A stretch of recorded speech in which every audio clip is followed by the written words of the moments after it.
retour de la maternité avec un bébé est un moment plein d'émotions, mais aussi plein de questionnements. Est-ce que mon bébé dort assez? Est-ce que j'ai changé sa couche? Et le bain? Comment faut-il faire déjà? Est-ce que je joue assez avec mon enfant?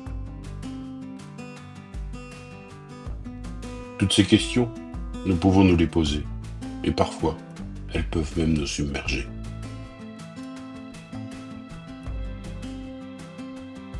Élever un enfant, lui apporter les soins nécessaires peut nécessiter parfois un accompagnement renforcé, notamment pour des parents en situation de handicap intellectuel. Nous nous sommes alors posé la question, comment accompagner au mieux ces parents dans les tâches du quotidien qu'ils ont à réaliser? Pour répondre à cette question, nous avons créé, avec les parents et les professionnels qui les accompagnent, un outil numérique qui permet de leur rappeler les tâches qu'ils ont à réaliser pour prendre soin de leur enfant, comme par exemple le biberon de 16 heures, la sortie au parc, le rendez-vous chez le pédiatre ou encore la sieste du matin. Je pense que cette application, elle pourrait être, intéressante auprès d'autres publics. Concernant le public que nous accompagnons, on a eu des retours plutôt positifs étant donné que ça constitue vraiment une aide, dans leur quotidien au niveau de la prise en soin de leur enfant. C'est on remarque que c'est un outil qui peut leur permettre, d'éviter par exemple des oublis dans la prise en soin, dans la réalisation de certaines tâches, de suivre correctement, les recommandations préconisées par certains professionnels de santé, par exemple.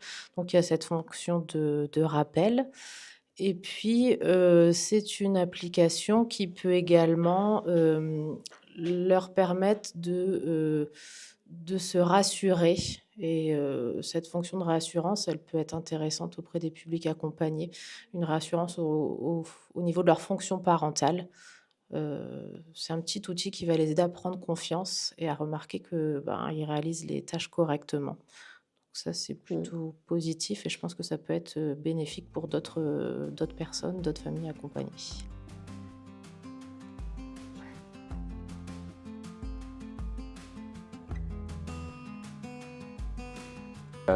Elle se divise en 5 étapes.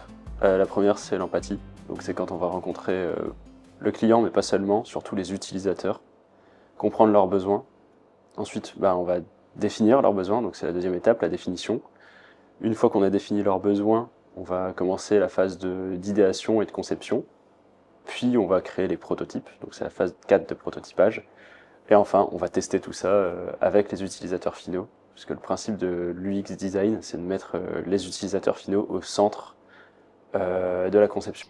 Mais à partir du moment où c'est un projet qui a du sens et qui est important pour des utilisateurs, notamment dans le cadre de déficience, je trouve que ce sont des projets qui sont encore plus prenants et où on a cœur à faire bien les choses. Et c'est un projet aussi qui, pour moi, en tant que développeuse, qui, qui est enrichissant, notamment sur le plan technique, puisque on va voir tout un tas de règles d'accessibilité euh, qui habituellement ne sont pas forcément prises en compte dans des projets ou à petite dose. C'est que généralement, nous, dans une agence, on a beaucoup de projets divers et variés. On pense généralement aux 99% des utilisateurs, en se disant c'est très bien, ça répond au plus large, à un large panel d'utilisateurs.